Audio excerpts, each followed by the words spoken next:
Welcome to Comic Book Theater with your hosts, JR and the War Dog. What's up?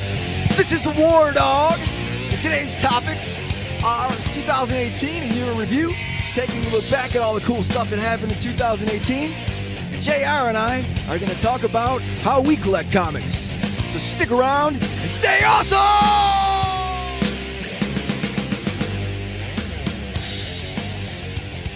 What's up, JR? How's it going? Hey, War Dog, what are you doing, man? Just hanging out here, man. So, our first topic is what happened in 2018. So, let me know what stood out to you in 2018. Man, what a crazy year to be a comic book nerd, you know? It seems like it can't get any better from 2017, and then 2018 shows up, and it just goes bonkers, man.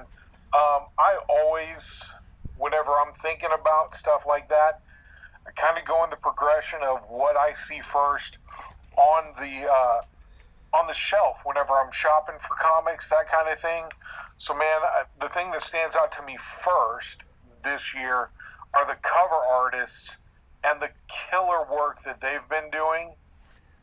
Guys like Porcello with the variants that he does.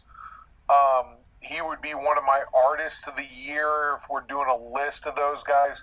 Art Germ and what he did with Supergirl. Man, come on. The guys who don't read Supergirl, they see that cover and they're picking it up. Yeah, I'm one of those guys. The same thing goes for Middleton, Josh Middleton, and what he did for Batgirl. My gosh, man. Who would have ever seen some of his covers coming with Batgirl 23 and 24? I mean, man, that was unreal. Let's see here. Del Otto, there's another variant cover guy that just does awesome work.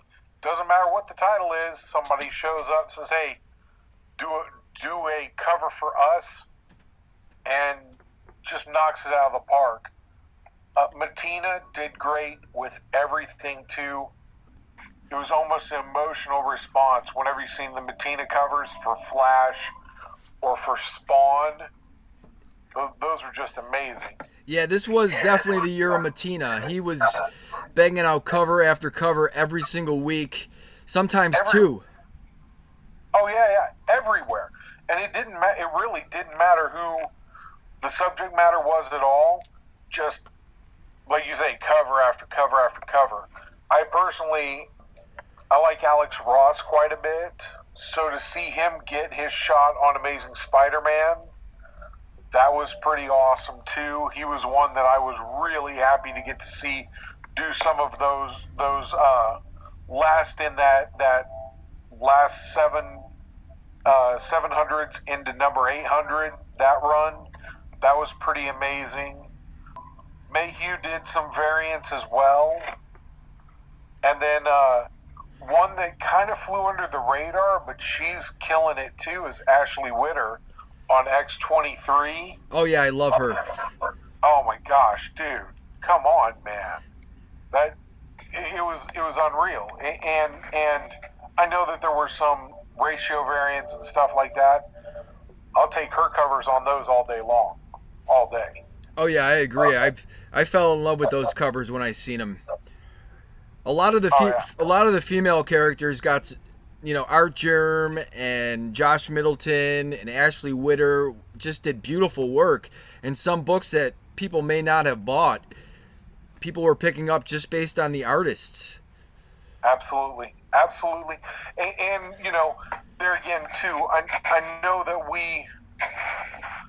we're all visual creatures as far as, like we were talking about, comic books, a very visual medium, not just the written word, but the art. But man, I mean, if you think about it, the writers were no slouches this year either. You know what I mean? Those guys putting the words with those pictures and giving an actual direction to the stories. I mean, okay, you know me, man. On Facebook, my my picture is the Tick on Facebook and stuff like that. So I gotta give a shout out to Cullen Bunn for resurrecting the Tick. That was awesome. But he, doing a couple of other ones like Cold Spots and Bone Parish too. Those were by all accounts great books.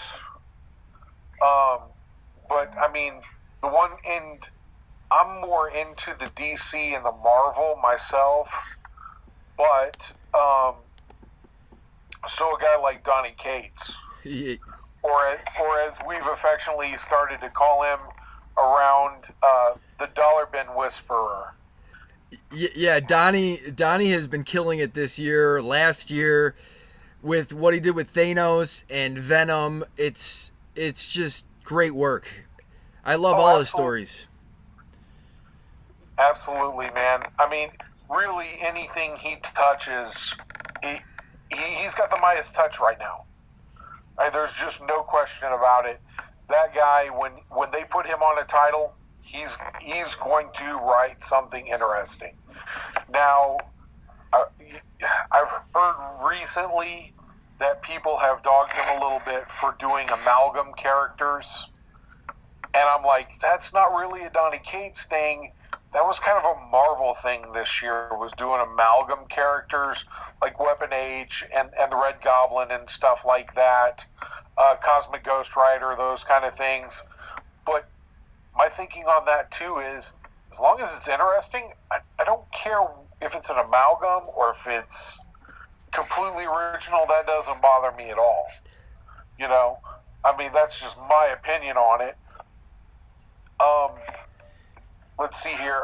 Another guy who doesn't. You think that he's about done, because things like The Walking Dead might be winding down a little bit on TV or something like that. Robert Kirkman decides he's going to bust out Oblivion Song, and that's been a really good read.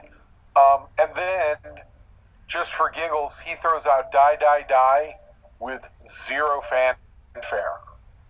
Doesn't pub it at all. He just ships the same amount of comics for the number one Die, Die, Die. Ships the exact same amount that was ordered for Oblivion Song number one to the comic book stores. Just ships them. Doesn't tell anybody they're coming. Just, hey, one day Die, Die, Die shows up in a box and they're like, what the heck are we supposed to do with this? That guy kills me too, because he does all those secret variants. Did you follow any of those secret variants that he did? Yeah, Die Die Die had probably like 7 variants for the first issue, at least. Oh yeah. Well, and then the funny thing about it is, Oblivion Song, he did some of the same stuff, where like for the thing that was a big deal initially was the pink signature, kind of like they did here a while back on The Walking Dead. They originally did a green signature on Oblivion Song number one, but then there's a variant that has a pink signature. And then as you go through the run, they're actually like, there was one that had a secret frog. It's a primarily green cover, and down in this one black section, if you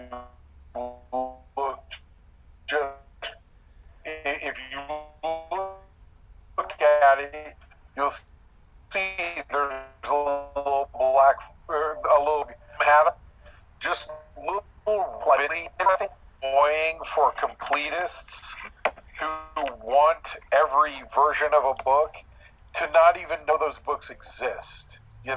Oh yeah. Yeah, I mean, it was definitely a good year for writers and artists. I mean, like Al Ewing resurrected the Immortal Hulk, and as a Hulk fan, I mean, I thought it was going to be ridiculous, and Al Ewing really just brought the character back and made him interesting. I agree with Donny Cates 100%. I mean, what he did with Venom, it has been fun and interesting. Jeff Lemire is another one of my favorite artists. He wrote Gideon Falls, and that's an entertaining horror book. I think I really became a fan of him when he did the Moon Knight run. I think it was about 12 issues. But Lemire also, he's up there. Right on. And forgive me because I know I'm kind of springing this one on you. Who was the writer for the Batman series whenever they were leading up to the wedding? Was that I want to say it was Tom, but I cannot remember his. Tom King? Is it? Tom King. Thank you. That's exactly who it is. That guy's been killing it over at DC as well because he did that Batman run and also Heroes in Crisis. Another one I've heard nothing but good things about. Yeah, Tom King on the last two, like Batman 60 and 61, has really written an intriguing story, and I really can't wait to buy the next one just to see what's going to happen. Right on. I don't doubt that at all. So now I've got a question for you. You know, we were talking about artists and stuff like that earlier. What do you think would be your cover of the year? Do you have a certain cover of the year that you would go for? Because I've got a few in mind myself, but I'm curious which ones you might think of if you would. And there again, I know I'm kind of going a little off topic there, but still, I think it's relevant, and I think it's something that's interesting. I think some of the Alex Ross Captain Americas really stood out to me the most. You know, like the ones where he had the flag in the background. Yes. Some of those were just beautiful. And I'm not a big Captain America collector, but I seen those covers and I was just like, wow, I got to pick those up. I mean, yeah, having that emotional reaction to that cover, that's just like we were talking about Josh Middleton, Batgirl 23B. I got a little bit of a heads up on that before that showed up, and I looked at it and I said, man, that is a smoking cover. That's awesome. But in the back of my mind, I had a little bit of doubt. Don't know that I necessarily want to pick that up in bulk. I'm kicking myself because I had the opportunity to, but man, what a great cover that he did for that Batgirl 23B. I also liked Venom 3B. That was the Molina cover, and it was Venom, like, for lack of a better term, diving out of the skyline.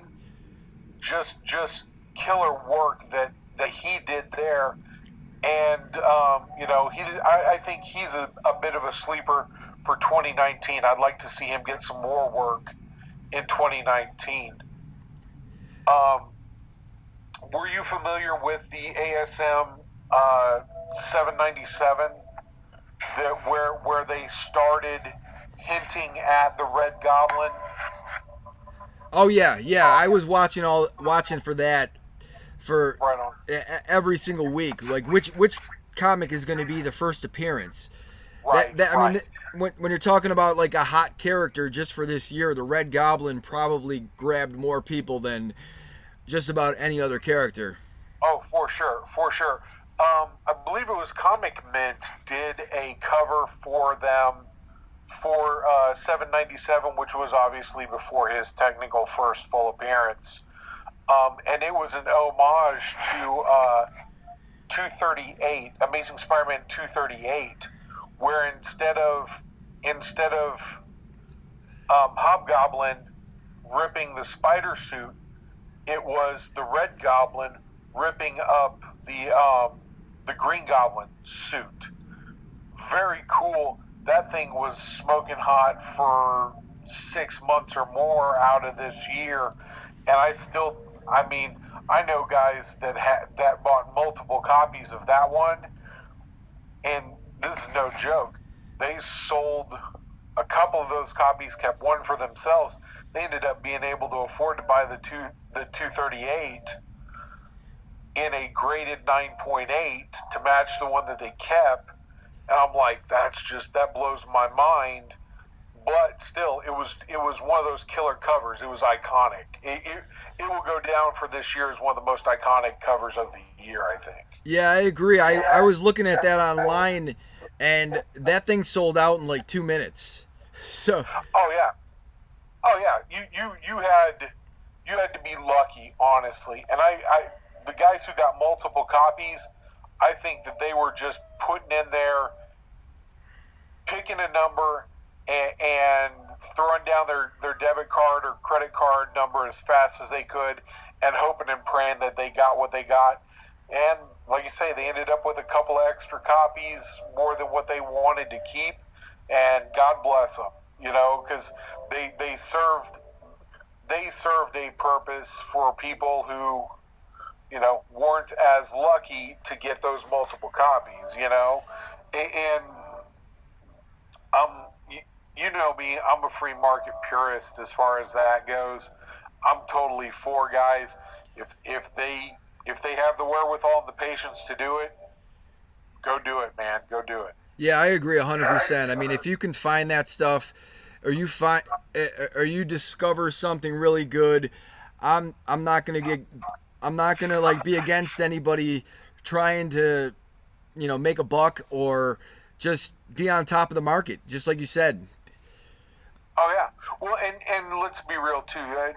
This is a little bit of a tangent that we're going off on here, but the truth of the matter is, they took a risk. How many of those guys take a risk on a different book, and they end up setting on 3 or 4 copies of it that never move? Oh yeah, You know? and that wasn't even the first appearance of Green Goblin. It was just, or the Red Goblin. It was just a beautiful cover. Right. That's exactly it too. If it had been the first appearance of the Red Goblin as well, I think it would have been an even bigger deal. But yeah, just that cover. Now I'll tell you another cover that, we were talking about Mattina and what he was doing. The Spawn 288A. That's the Spawn where it's just the head. It's a very clean cover, but it's just Spawn's head with his mouth opening up from, facing from right to left on the cover. And talk about one that grabs you from the very get-go. That's one that grabbed me just straight away. As soon as I saw that, I'm like, gee whiz. And that was somewhere in the middle to the middle end of his run that he was doing there. I think that Todd McFarlane is ramping things up as he gets closer and closer to 300, because I think he realizes what that can mean for Spawn and stuff like that. But that was probably my independent comic book cover of the year. Was Spawn 288. Yeah, the Spawn Mattinas are really underrated. People might forget about those, but McFarlane and Mattina together, they resurrected Spawn and made him. I don't know what the sales were of those comics, but I gotta imagine, the sales numbers went way up when Mattina started doing those covers, because they're all amazing. For sure. I can't imagine that they wouldn't have as well, because like you say, just amazing work there. And like you say, they're I get the feeling that they're really ramping that up, and he did quite a few covers there, which begs the question: how's a guy like that? I mean, how do you stay on top of all of those with all the work that he was doing in 2018? I would actually almost hate to be a Mattina collector, where I was trying to piece together all of his cover work. Lord, dude, that practically bankrupt you. Well, the only good thing is that most of his covers are affordable. They're not like 1 in 25, 1 in 100 variants. That's what I appreciate the most about Mattina is, they're usually cover Bs in DC, and you can pick them up for just the regular price. Where like Delato or J. Scott Campbell, you've got to spend a little bit upwards to get their covers. Right, Jim Lee being the same way over at DC, where if you want his killer Joker cover that he did, or the Batman 50 that was the sketch variant, yeah, it's 1 in 50 or whatever, those kind of things. Yeah, man. There was the one Harley Quinn cover that he did for Heroes in Crisis. That one was, I think, a 1 in 75, and that was a hot cover. Right. That cost probably about $100 for most people. Oh yeah. That's and just like that, I again going back to that Heroes in Crisis. Now I will admit, I personally have not read Heroes in Crisis, but it's everywhere. If you're paying attention to different YouTubers, and you're paying attention to different forums and different news outlets for comic books, Heroes in Crisis is everywhere. It's a big deal. It actually has become what I had originally hoped that Doomsday Clock would be. Yeah, that was probably one of my biggest disappointments was Doomsday Clock, because it took so long for them to put each book out. Oh, yeah, man. Well, and there again, it started out so promising, and I thought that they were doing a good job initially with hinting at it with DC Rebirth #1, and then going to the button with that Flash Batman crossover, and then going just continuing on the arc and going over to the Superman title, and then starting Doomsday Clock, and then it again, like you say, it's been one of the bigger disappointments. It feels like they've drug it out longer than it should have. They've drug it out to the point where you're starting to say, okay, let's get to the point. Get us a payoff, you know? Oh yeah, as a reader, I just wanted to be able to continue the story and know what I was reading, but I had to actually put the book down, and I'm gonna wait until it's done to finally read it, because after waiting 2 months for one book to come out, I forget what happened in the last book. Right. Well, and that's what I'm thinking as well. Is, you know, with some of them you kind of have to do that. Now, you know, along those lines, going back to series like that, I think Batman Damned, as of right now, we're on book 2 for it, and going to be into book 3 very soon. That's one that actually surprised me. I didn't have very high expectations for Black Label, just as a general rule, but man, Batman Damned seems to have gone over really well, and I did read issue 2 here the other day. Well, no spoilers or anything like that, but their tilt on certain characters that are there actually was rather original. I was surprised at how original, in fact. Yeah, I was pleased with the second issue. The artwork in that book is just top notch. I was in awe on every page. Bermejo just did a beautiful job. That's absolutely just the art alone makes that book special. Absolutely, 100%, and that goes beyond any of the silliness from issue 1 that mainstream folks were shocked by. That again, folks that are listening to this podcast, they're going to know this stuff going in.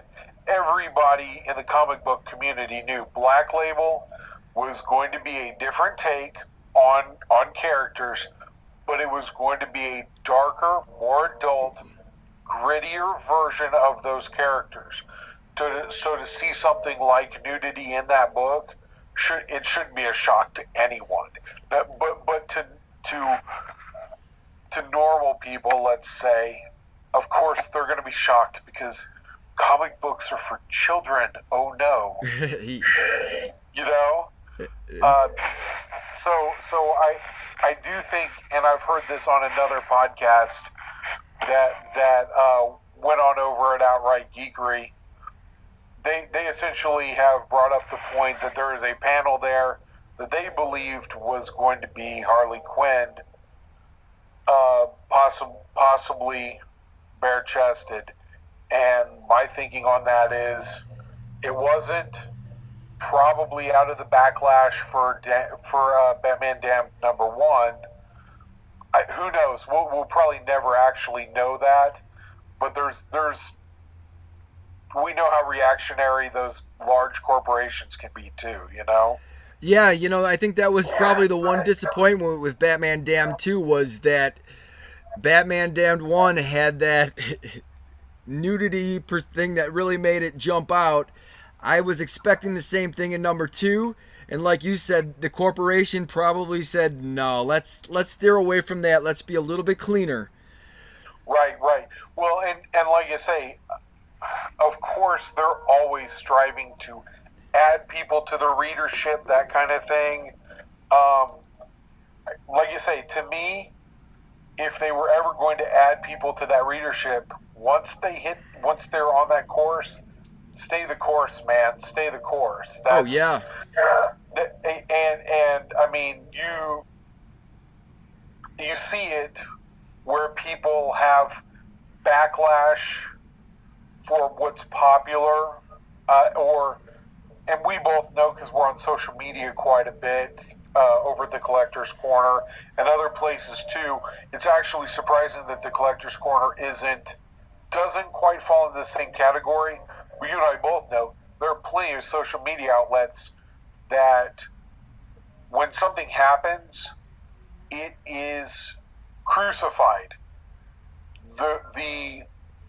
The group just gloms onto whatever's negative about it, and they just ride it into the ground with negativity. I personally think that if things like that had happened when at least myself, when I was much younger, things like Star Wars wouldn't have really even been a thing, because I mean, I use Yoda as an example. We all remember when Yoda shows up initially, he's kind of hokey. He's a puppet. He's basically a Muppet, and he's giving Luke a hard time and acting like a fool. oh yeah, If the internet was a thing back then, George Lucas would have been crucified before letting everybody know that Yoda is who Yoda is. We would have never gotten Yoda. That's my personal opinion, but I think there's a bit of proof there in the way people do things. Yeah, and I, like you say, bringing that back to Batman Damned, perfect example. Too much outcry, and the corporation says, nope, not doing that anymore. well, I think this is like a perfect segue into even the movies that came out this year. Like, I just seen Venom the other day, and I loved it. And I see posts about Venom that are just make you think like, wow, this was the worst movie of the year. People have issues with Infinity War, and that's probably one of the most epic movies that I've ever watched in my lifetime. Absolutely. Y- And I would agree with you on both counts there. I'd agree with you on both counts there, and for very different reasons. Venom was a nice light. Could have been just a standalone movie, never heard from again. Have the little trailer there at the end for a second movie. Obviously, with the amount of money that they pulled in, they're doing a second movie, for crying out loud.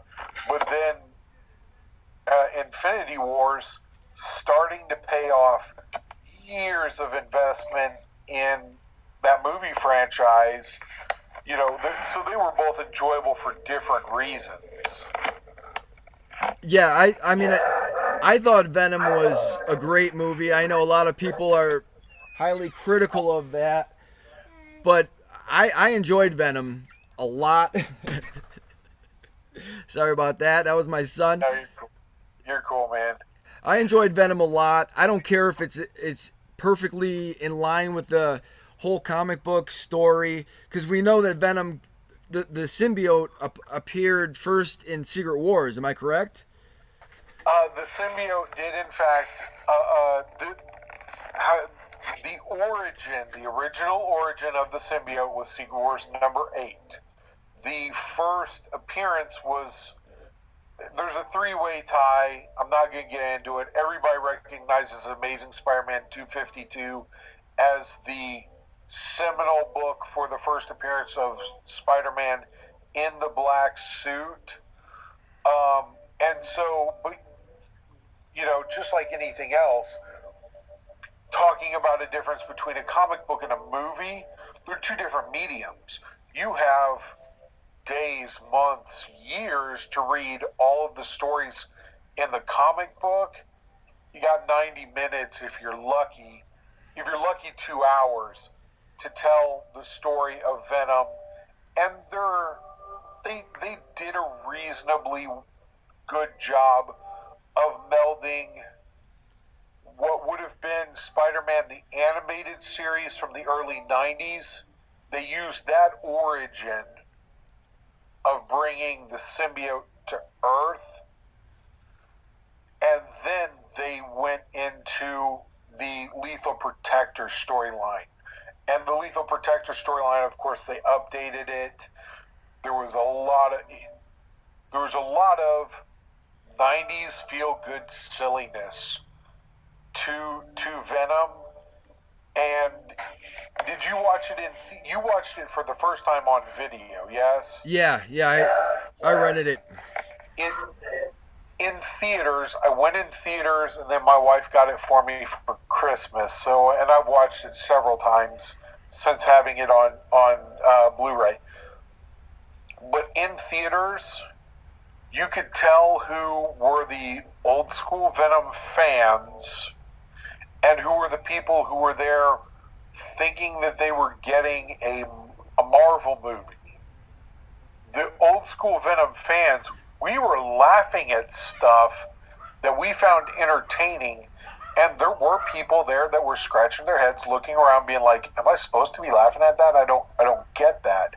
But they were inside jokes, not even really inside jokes. They were just where people understood Venom has a very dark sense of humor, but there's definitely some silliness to Venom from that early 90s run. The interaction between Venom and Eddie Brock was very well done in that movie.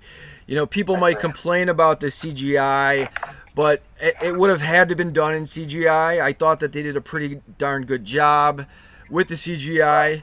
The Riot character was really good. The ending with Carnage was very interesting, and it gives you something exciting to look forward to, especially with an actor like Woody Harrelson playing Carnage. Absolutely. At first I had my reservations, but the truth of the matter is nobody's going to be able to get those nobody but Woody Harrelson can get those facial contours and expressions like what Cletus Cassidy should have. And so I'm jacked to see that, man. I can't wait. I definitely cannot wait to see that. Yeah, those are two of my favorite characters, Venom and Carnage. I mean, 361, Amazing 361 came out when I was a kid. I actually bought 2 or 3 copies of that one, which with my paper route money, I managed to make a good investment. So I have a special attachment to Carnage. That's awesome, man. Yeah, that was one that actually slipped by me as a kid, and I honestly, I think it was a little bit of me holding it against Marvel for letting Todd McFarlane go. As a kid, you think they let him go. You didn't realize Todd McFarlane was like, "Peace out. I'm gone. I'm not doing this anymore.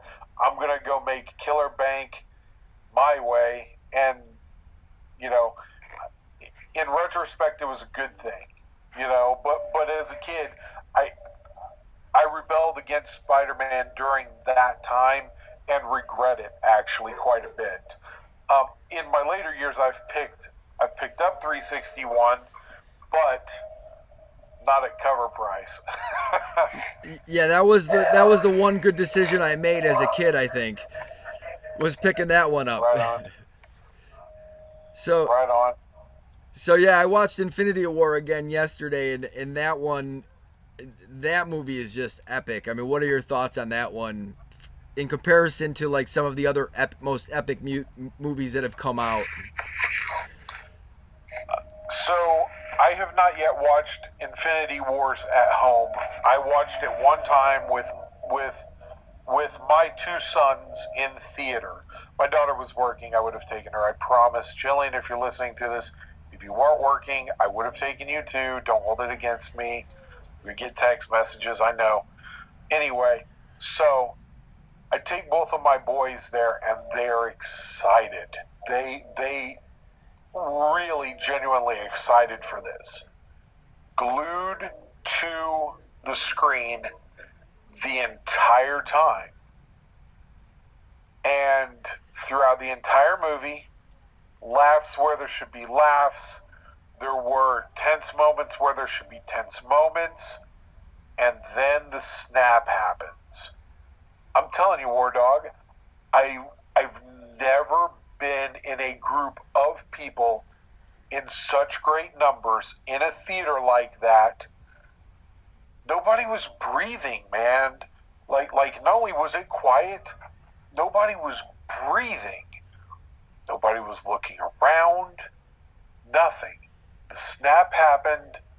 People started to disintegrate on the screen, and it was unbelievable.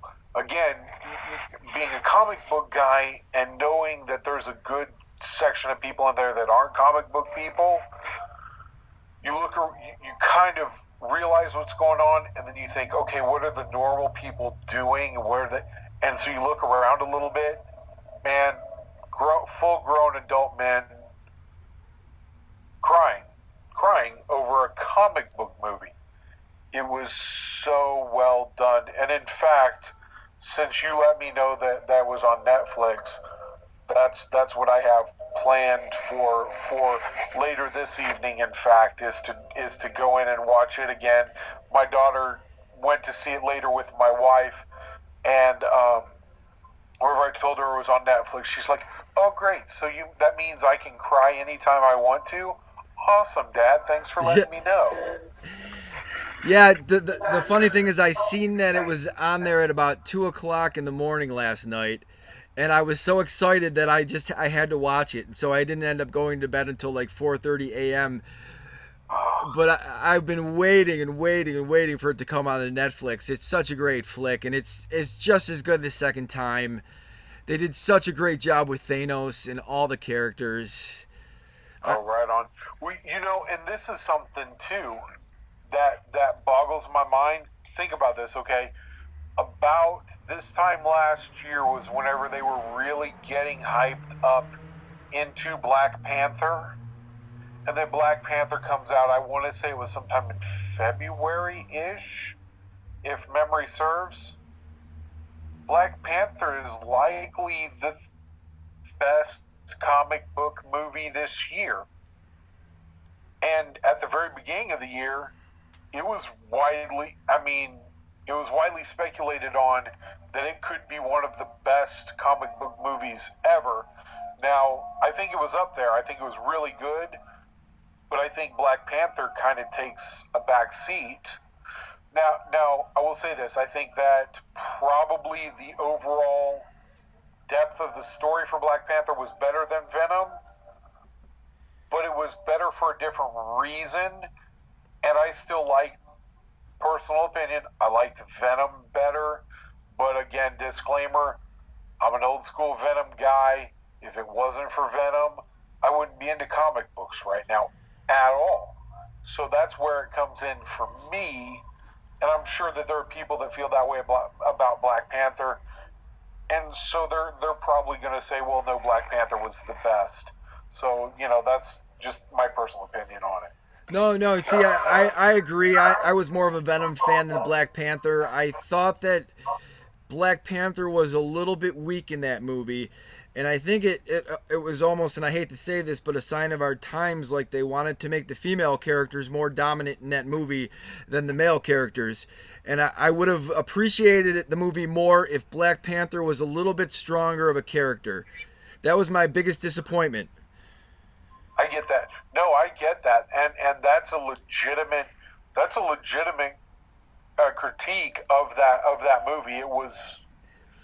It definitely had some PC elements to it that were more PC than I thought needed to be there.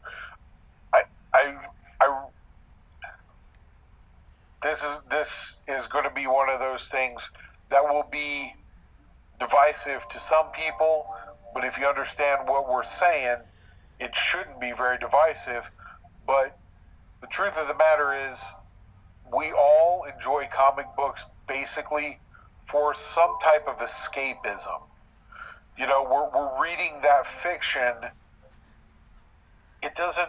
Oh, and can it have social commentary? Sure. And if they're done well, they sneak in there, and you really don't know that they're there. Those are the way I prefer them. Is the ones that you, after reading it or watching a third or fourth time, you realize, hey, there's a social commentary there. They did that really well. That makes me think. If people are beating you over the head with it, it gets monotonous at that point. And I don't think anybody, honestly, this is a critique of DC movies too, a little bit, that it feels like after you've watched, like, let's say Justice League or Batman versus Superman, those kind of things, you walk out of that movie or you turn that movie off, and after you've seen it, you're like, I actually feel crappier after having watched it than whenever I started watching it. It's such a downer. Don't be a downer. Now, bringing it back to Black Panther, it wasn't a huge downer at the end, but there was so much social commentary in there that I could see where people would think that it's ending on a down note where you're just like, man alive, the world sucks. Where's Wakanda when you need them? You know? Yeah. I agree with you. I mean, I think there was a little bit too much social commentary in that movie, and I think just that the female characters were so much stronger than the male characters. They seemed smarter. They seemed tougher. You know, the male characters were all kind of dumb in that movie. And after I watched it, I was just kind of like, wow. I mean, I almost feel bad because you want to watch a movie and see this strong male character, and you're not getting that. I'm okay because it's fantasy, and I understand the female characters can be strong as well, but the males were so dumbed down in that movie. Right. No, you're 100% right. And Shuri, my understanding from everybody is that technically Shuri is the smartest character in the MCU. Okay, if that's the way you want to write it, okay, so she's going to overshadow him that way. I'm with you that the hero, we love our heroes for their flaws as well as for their powers, for what they have to overcome, but you don't want your hero to look weak in victory either. At least I don't.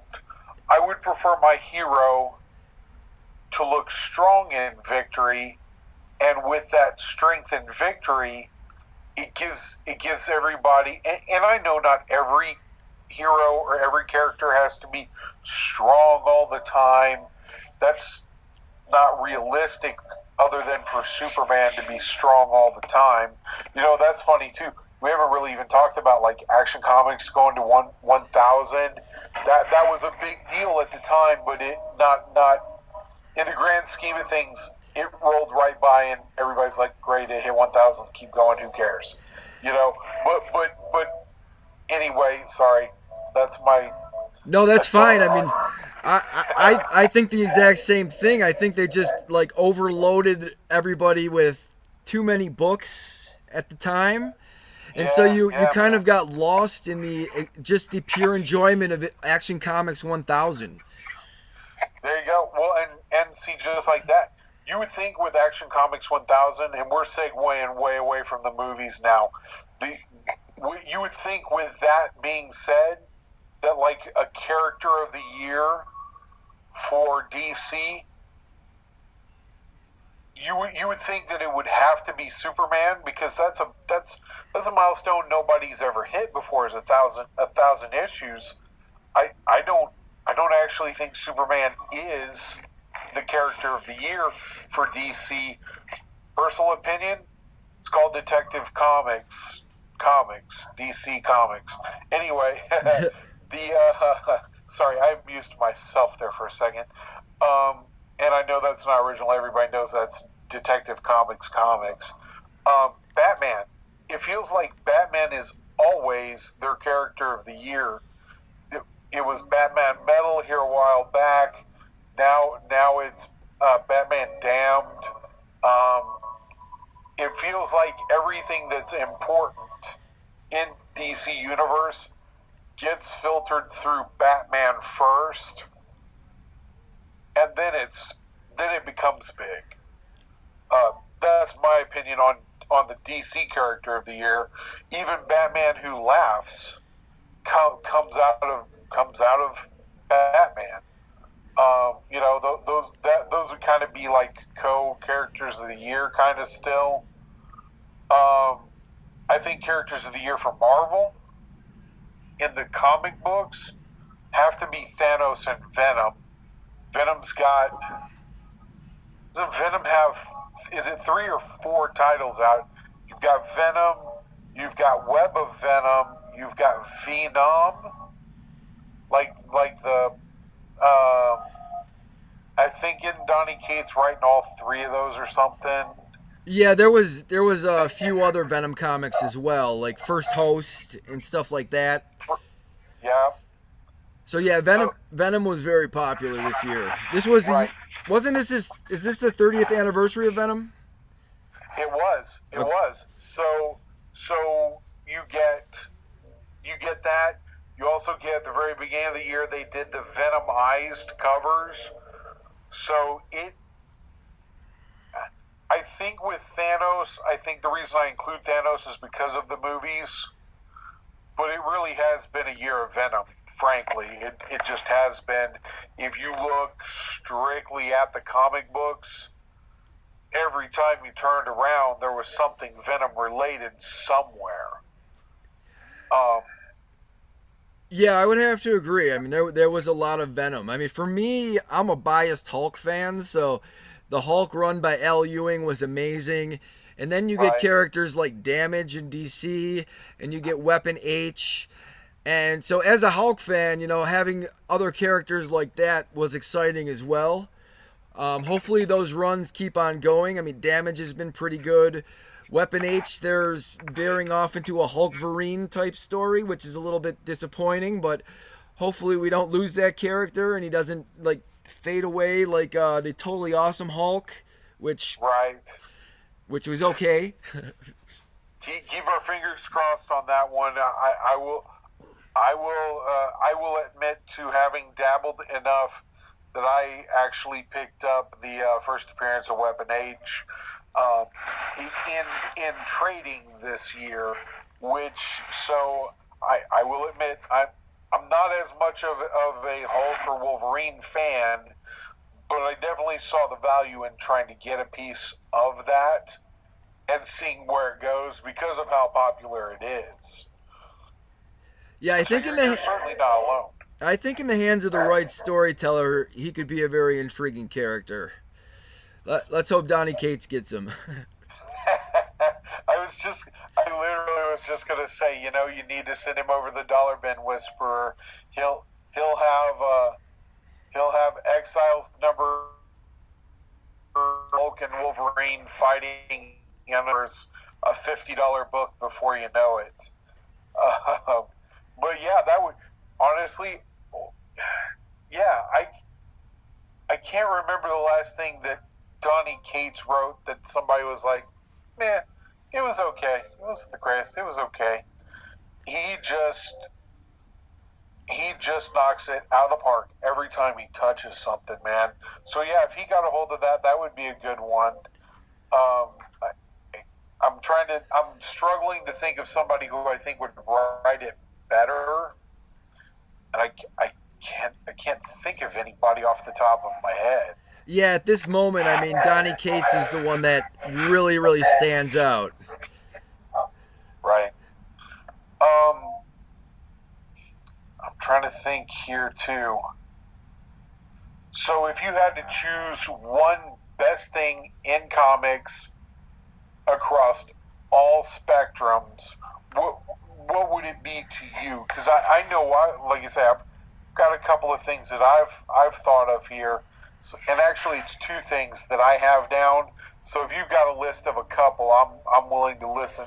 I originally wanted to be the best thing, but I couldn't even come up with one best thing.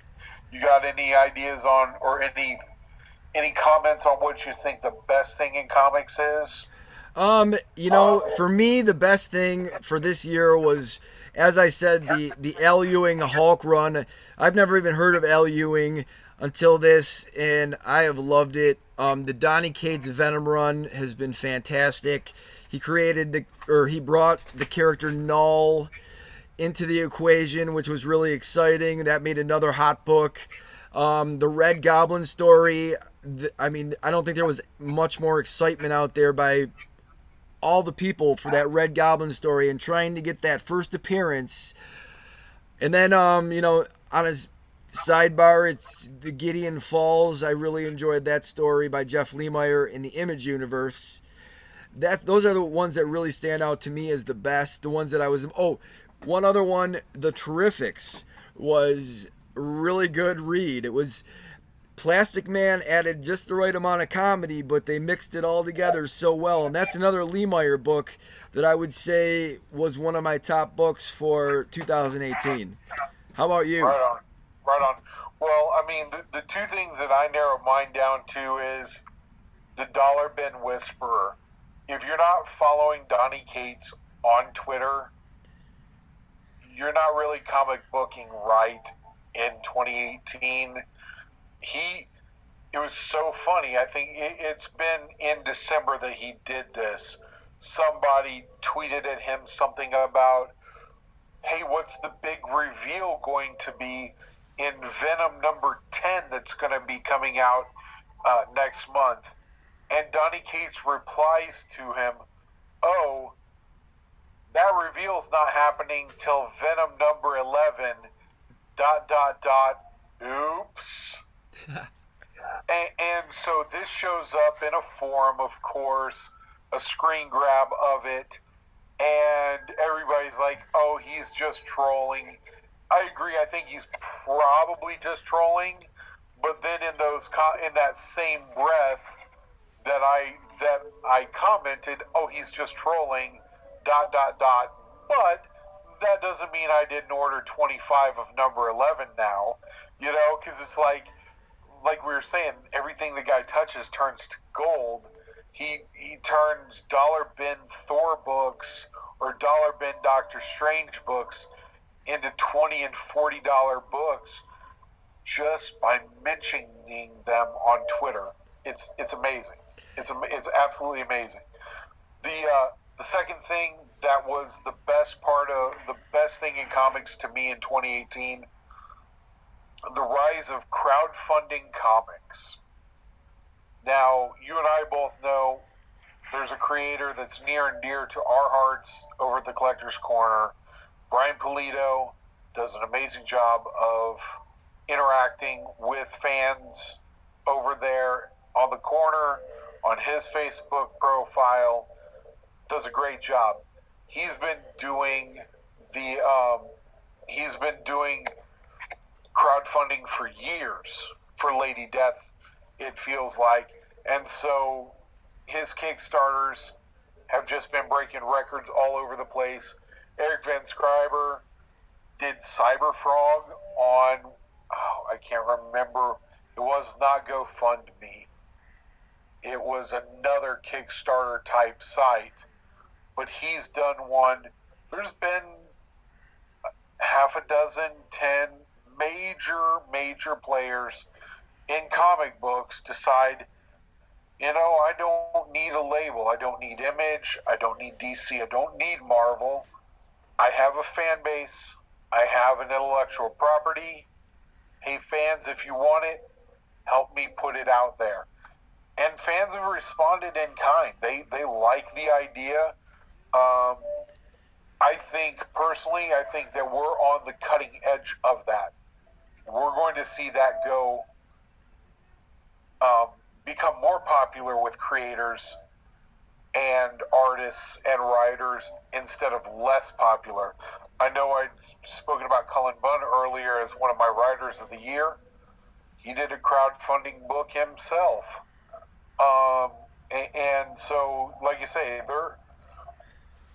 I think it's going to happen, and I think as you start to see some of those major names do it, it will become more and more popular, and that snowball will pick up momentum and pick up mass as it starts rolling downhill. I think 2019 you'll see even more guys, more creators of all ilks going that route. Yeah, I agree, and I think it's opened up an avenue for some people like Antonio D with his book The Changeling. Right. I've seen his profitability go up from each Kickstarter, and it's nice to see some creators that aren't linked with Marvel or DC be able to get their stuff out there and earn a buck. Oh yeah, think about where something like Teenage Mutant Ninja Turtles would have been at if this type of thing was available when Teenage Mutant Ninja Turtles showed up in the 80s. How far and above it would have been beyond. Now again, it would be, it's a double-edged sword there with Teenage Mutant Ninja Turtles #1 first print being astronomically high, expensive-wise, because of the scarcity and because of the very limited print run. But even then, I have to think that with crowdfunding and those kind of things, you and I both know there are different tiers on those crowdfundings a lot of times, where if you're willing to pay up, the creator will get you, and this is, we talked about Art Germ. Perfect example, Lady Death Art Germ cover that was very exclusive. Very exclusive. It was there and it was exclusive for a reason, because people, when you saw that cover that Art Germ did for Lady Death, it just blows your mind. It was amazing. But again, very exclusive. Those kind of things would still be available to people. But the creators get more of that immediate return before, like, say, an LCS or a distributor like Diamond or a label like DC or Marvel would get. It literally, it's me and you supporting Eric Van Scriber or Antonio D or Brian Colito. We're literally, boom, here's money, please give me a product, thank you very much, with the Kickstarter stretch goals and stuff like that. And you can tell that with those stretch goals and things like that, they're adding value to what it is that you're giving them money for. They're not just saying, here's a comic that we're going to print X number of times because we have X number of donors or backers. I don't want to call them donors because they're backers. And everybody gets the same thing. What you put in is what you get back out. And I like that. I like that a lot about the crowdfunding stuff. Yeah, and one of the hot things was that coin that came out for Lady Death. I mean, you can't find those coins anywhere. And a hint to all the people, anybody that listens to this, in March there is the potential that there might be another challenge coin from Lady Death. So take a look at ladydeath.com or ladydeathstore.com and keep an eye out, because those coins are hot. Oh, cool. Get on their mailing list. Get on their mailing list. There's a guy locally here to me.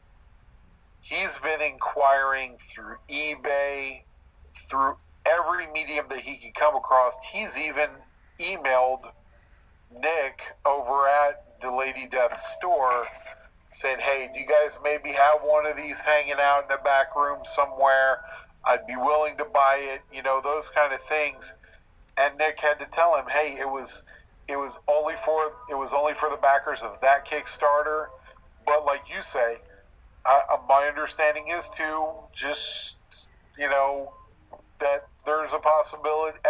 I think we should probably leave it at a possibility, because you and I both know they can change their minds. We don't have any say so in that. But the scuttlebutt is that there's going to be another coin. I can't imagine it being as cool as the first one. I personally have the first one, and it is every bit as cool as you suggest that it is. It's